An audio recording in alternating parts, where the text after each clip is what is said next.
Ողջույն ներկայացնեք, թե ինչ կատարվեց, մասին էր խոսքը դիմում Տեսեք, նախ մեր կողմից միջնորդություն էր ներկայացվել հայցի ապահովում կիրառելու վերաբերյալ, քանի որ այս գործը ինքը դատարանը պետք է քննի 2 ամսյա ժամկետում, բայց զուգահեռ նաև կառավարությունը 3 ամսյա ժամկետում պետք է առաջարկ ներկայացնի հայցի բաժնետոմսերի կամ գույքը ձեռք բերելու համար, մեր կողմից համապատասխան միջնորդություն էր ներկայացվել այդ գործողությունը կասեցնելու հետ կապված, որ կառավարությանը թույլ չտա նման գործողություն իրականացնեն։ Միաժամանակ դեռևս կհիշեք վարչական վարույթի շրջանակում մենք ներկայացել ենք միջնորդություն, որ կասեցնեն վարչական վարույթը, որովհետև Սահմանադրական դատարանը քննում է այն օրենսդրական փոփոխությունները, որոնք եղան Սամվել Կարապետյանին ձերբակալելուց հետո եւ այս process-ները սկսելու համար արեցին, այսինքն օրենքում փոփոխություն կատարեցին, մտցրեցին նորմեր, որով կարող են հեծը վերցնել սեփականատերերից, այս մասով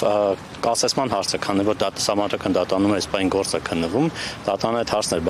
բարձրացրեց, թե կողմերը ինչ կարծիք ունեն այդ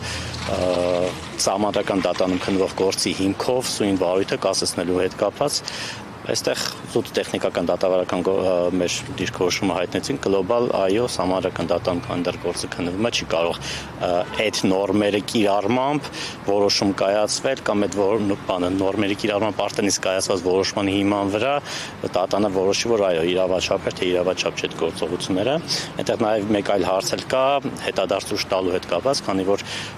օրենքը ընդունվեց հուլիսին, բայց ուժ տրվեց, որ ասես նախկինում ինչ խախտում ունեցել ես եւ այլն, այդ սա հարցերին մենք կարող ենք այս բանին անդրադառնալ, այսինքն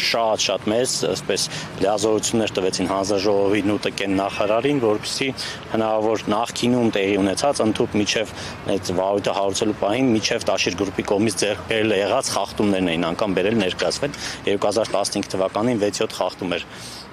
թույլ տվել հեծը, որոնք եղել են նախորդ սեփականատերերով, անգամ այդ էին ներկայացել։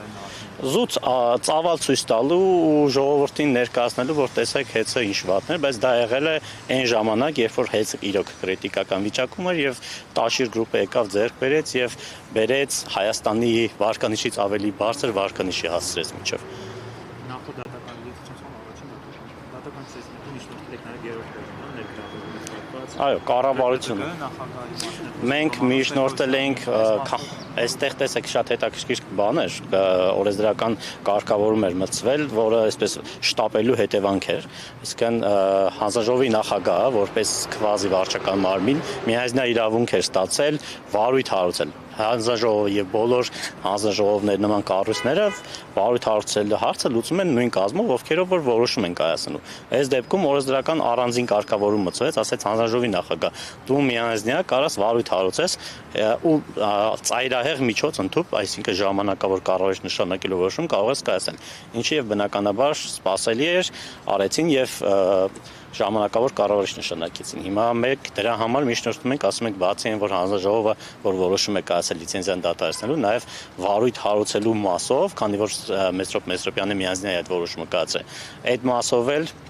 իրեն ներգրավեք երրորդ անձ, որովհետև որպես այդպեսին վարույթ հարուցելու որոշումը դատական կարգով դու չես կարող բողոքարկել։ Ինքը վարչական ակտ չի։ Դրան հետաձգված բողոքարկում ես անում արդեն վերջնական ակտ կայացնելուց։ Երրորդը Ռոմանոս Պետրոսյանին էինք